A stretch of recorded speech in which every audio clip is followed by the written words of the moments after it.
Assalamualaikum warahmatullahi wabarakatuh. Jumpa lagi di channel Dapur Gaptek.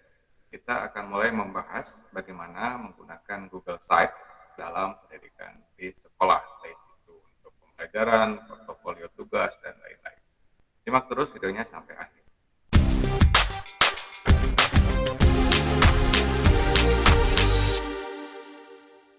Oke, langsung saja. Apa yang harus disiapkan sebelum kita memulai menggunakan Google Site? Tapi sebelumnya silakan untuk teman-teman yang belum menyimak video sebelumnya, ya, video mukadimah tentang Google Site, silakan ada di pojok ya, deskripsi. Kemudian selanjutnya apa yang harus disiapkan sebelum kita mulai menggunakan Google Site? Yang pertama, Google Site itu adalah tool untuk membuat website ya, secara custom tanpa coding dan gratis. Dibutuhkan akun Google dan koneksi internet. Jadi yang kita butuhkan adalah ya, akun Google, kemudian koneksi internet. Kemudian yang kedua, sebagaimana website atau blog, fungsi dari Google Site sendiri adalah kumpulan halaman yang berisi konten, informasi digital berupa tulisan, gambar, dan video. Jadi kita bisa membuat audio visual, ya audio, baik itu audio atau visual multimedia begitu yang kita simpan di Google Site sehingga peserta didik itu dapat mengakses hanya cukup dengan mengakses Google Site. Kemudian selanjutnya dalam pendidikan ini berguna bagi guru sebagai media perangkat pembelajaran digital siswa. Apalagi sekarang pada masa PDR ya, masa belajar di rumah, pendidikan jarak jauh, dan tentunya ya, Bapak Ibu guru dan peserta didik semuanya itu mengakses pembelajaran dari media digital atau secara online atau dalam jaringan. Bagi siswa berguna juga untuk membuat tugas portofolio.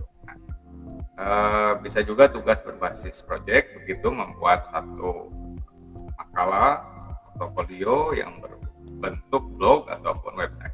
Ini bisa digunakan di dalam Google Site. Kemudian selanjutnya, Google Site terintegrasi dengan layanan Google lainnya seperti Google Drive, Google Form, Google Document, Sheet, Slide, Calendar, Map, ya, peta, dan juga YouTube. Jadi Bapak Ibu guru, teman-teman juga harus sudah terbiasa dengan menggunakan Google Drive, Form, Dokumen, Sheet, dan platform-platform lainnya yang disediakan oleh Google. Kemudian selanjutnya, layanan Google tersebut adalah konten yang dapat ditampilkan di Google Site. Harus sudah terbiasa menggunakannya ya. Jadi nanti bahan kontennya itu kita bisa mengambil dari platform-platform ini, platform Google. Jadi Google Site itu sebagai alat untuk menampilkan. Jadi anak-anak peserta didik ataupun siapapun dapat mengakses Google Site ini dan semuanya ada di laman tersebut. Selanjutnya, disediakan tema untuk mempermudah pengaturan website. Ya. Artinya kita tidak perlu paham coding. Ya, sistemnya adalah drag and drop gitu. Ya, kemudian kita linkkan dengan file-file yang berada di Google Drive, Form, dan yang lainnya, sehingga ini akan sangat mudah sekali digunakan oleh Bapak Ibu guru yang gaptek sekali, yang tidak paham sekalipun tentang pemrograman buat blog ataupun website. Kemudian tampilan responsif bisa diakses di HP, tablet, dan PC.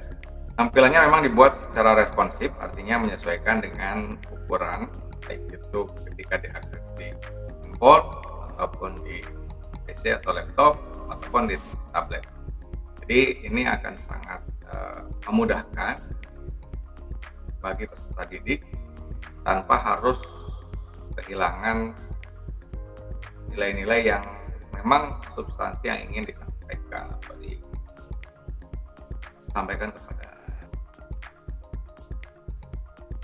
Kemudian selanjutnya, halaman adalah tempat di mana konten ditampilkan, sedangkan link adalah untuk menavigasikan menu. Nah, ini yang perlu kita pahami. Di dalam Google Site kita nanti akan membuat halaman. Bisa juga kita tidak membuat halaman, halamannya hanya berupa link gitu. Nah, jadi tombol, terus klik tombol itu, kemudian nanti akan ditujukan ya, akan diarahkan ke link yang sudah memang di entry di tombol tersebut. Dia ada halaman, ada link. Kemudian selanjutnya, nah ini contohnya. Ya. Ini dashboard atau sidebar, mana menampilkan berbagai macam platform Google ya, yang terintegrasi dengan Google Sites. Jadi akan sangat mudah, kita akan mengontrol untuk konten apa yang akan kita masukkan ke dalam Google Sites itu di sidebar sebelah kanan. Kemudian di sini tampilan headernya atau bannernya begitu. Kemudian di bawahnya adalah konten-konten yang bisa kita. Ini mungkin tampilannya tampilan yang lama ya. Jadi nanti kita lihat tampilan yang baru di Google Sites. Tahap persiapannya bagaimana? Yang pertama, upload semua bahan ajar dan perangkat pembelajaran ke Google Drive Bapak Ibu Guru. Jadi karena kita akan menggunakan sistem digital, sistem online, tentunya semua bahan ajar, PP, ataupun yang lainnya yang dibutuhkan itu agar di-upload ke Google Drive Bapak Ibu Guru dengan menggunakan akun yang sama yang nanti akan digunakan di Google Sites, yang akan digunakan untuk membuat Google Sites supaya terintegrasi gitu. Kemudian selanjutnya buat konstruksi bangunan websitenya. Nah, dalam dunia digital seperti ini sama kita perlu perencanaan. Dalam perencanaan ini juga perlu kita buat konstruksinya atau konsep bangunannya seperti apa untuk website. Nanti kita akan berikan contohnya. Kemudian jika Anda punya channel YouTube sendiri dan isinya adalah video pembelajaran akan lebih baik. Nah ini, jadi disarankan, dianjurkan, dan memang sekarang kebutuhannya demikian, Bapak Ibu Guru untuk mengisi konten channel YouTube personalnya, ya, baik itu personal ataupun merek ya. Nah, channel YouTube ada dua ya, personal dan channel brand. Silakan untuk mengisi dengan konten-konten pembelajaran. Jika tidak, bisa disiapkan link video pembelajaran di YouTube, dan ini pun sangat mudah. Jadi kita tidak perlu mencari-cari, membuka di tab halaman baru YouTube, kita bisa langsung mencarinya di ketika tampilan editor di Google Sites-nya. Kemudian selanjutnya, siapkan juga gambar-gambar, infografis, dan lainnya untuk menjadikan tampilan lebih cantik dan menarik. Artinya, meskipun tema yang disajikan standar, tapi kita bisa mengeditnya jika memang punya kompetensi dalam hal grafik, mungkin ya, editing gambar begitu. Nanti kita bisa bannernya kita buat sendiri, kemudian tombol-tombol ikonnya juga kita bisa buat sendiri. Nah, itu untuk mempercantik dan menjadikan tampilan Google Sites itu lebih menarik. Itu juga agar disiapkan, dan semuanya diusahakan dan dianjurkan untuk mengupload terlebih dahulu di Google Drive. Meskipun secara nanti prakteknya bisa langsung upload ya, dan menyimpan di Google Drive. Kemudian selanjutnya, jika Anda menggunakan Classroom, agar di manage peran masing-masing. Artinya apa? Ya, di Classroom itu ada guru pengajar ya dengan siswa. Nah, tentunya nanti di Google Sites ini juga ada peran-peran tertentu. Ya. Kita juga bisa berkolaborasi dengan siswa ya, dalam hal membuat portofolio tugas misalnya dengan menggunakan Google Sites. Ya, tentunya Bapak Ibu Guru sebagai pembimbingnya, kemudian anak-anak tugas di dalam kelompok misalnya untuk membuat satu portofolio di Google Sites. Itu bisa.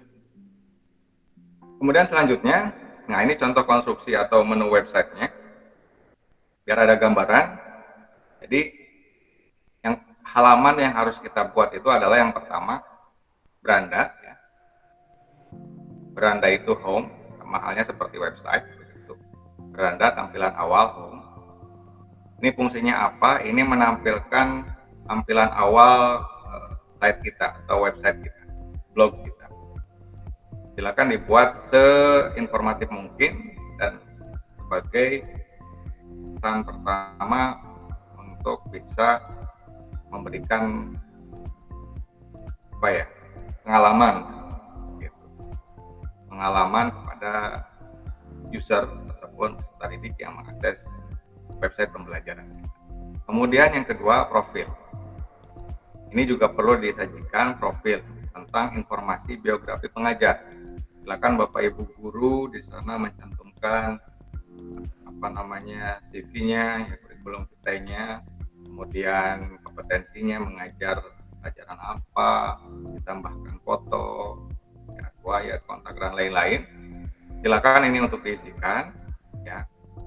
Bagaimana tentang keamanan? Ya, memang ini kita tetap mengacu kepada komunitas warga digital ya. Kita tetap harus menjaga privasi dan di Google Site ini ya, enaknya kita bisa membagikan laman kita atau website kita ini hanya ke peserta didik misalnya. Itu bisa. Jadi orang lain tidak bisa menemukan halaman. Kemudian selanjutnya administrasi. Nah, administrasi di sini berisi tentang pengesahan para sekolah, administrasi siswa berupa absen atau daftar hadir ya, laporan pembelajaran, catatan jurnal siswa dan lain-lain. Ini kita bisa masukkan ke dalam halaman admin. Kemudian selanjutnya kurikulum, silabus, daftar KIKD dan lain-lain. Artinya ini untuk memudahkan siswa mempelajari apa saja KIKD yang harus dipelajari pada mata pelajaran yang baik itu. Kemudian jadwal belajar, jadwal kelas, jadwal meeting atau video conference-nya, jadwal praktek dan lain-lain.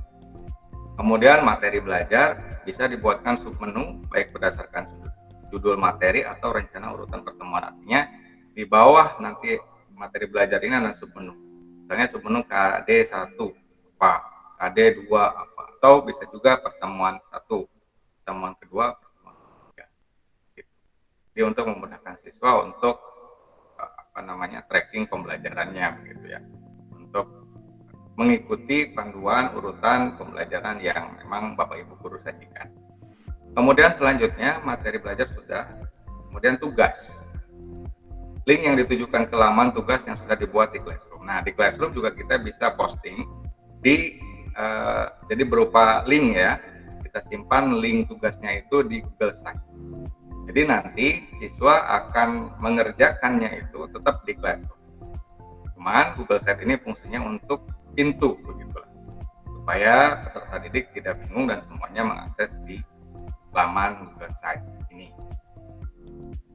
Selanjutnya penguatan karakter survei.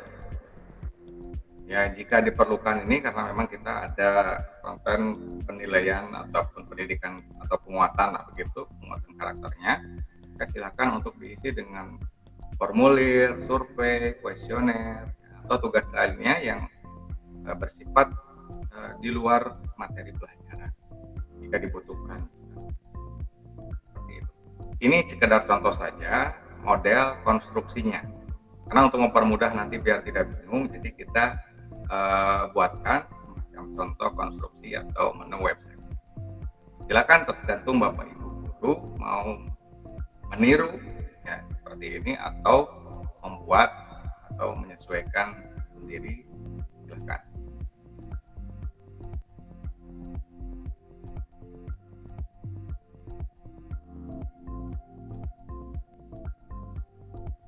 Nah, saya kira untuk video kedua cukup sampai di sini. Sedikit penjelasan tentang apa yang harus kita siapkan sebelum kita memulai Google Site ya untuk media pembelajaran atau media untuk sistem informasi sekolah (BDR) begitu. Kemudian atau bisa juga menjadi satu proyek portofolio siswa yang akan dinilai oleh Bapak Ibu guru sebagai tugas. Siapkan kontennya terlebih dahulu, kemudian upload semua perangkat pembelajaran Google Drive. Nah, selanjutnya kita akan mulai praktek bagaimana kita membuat media pembelajaran ataupun sistem informasi yang bisa diakses oleh siswa sehingga memudahkan peserta didik kita dalam belajar dari rumah secara daring atau online. Terima kasih sudah menonton videonya. Like jika Bapak Ibu guru suka, dan share jika dirasa bermanfaat, dan subscribe untuk mengikuti video-video seputar teknologi pembelajaran, teknologi pendidikan dan yang lainnya hanya di channel Dapur. Assalamualaikum warahmatullahi wabarakatuh.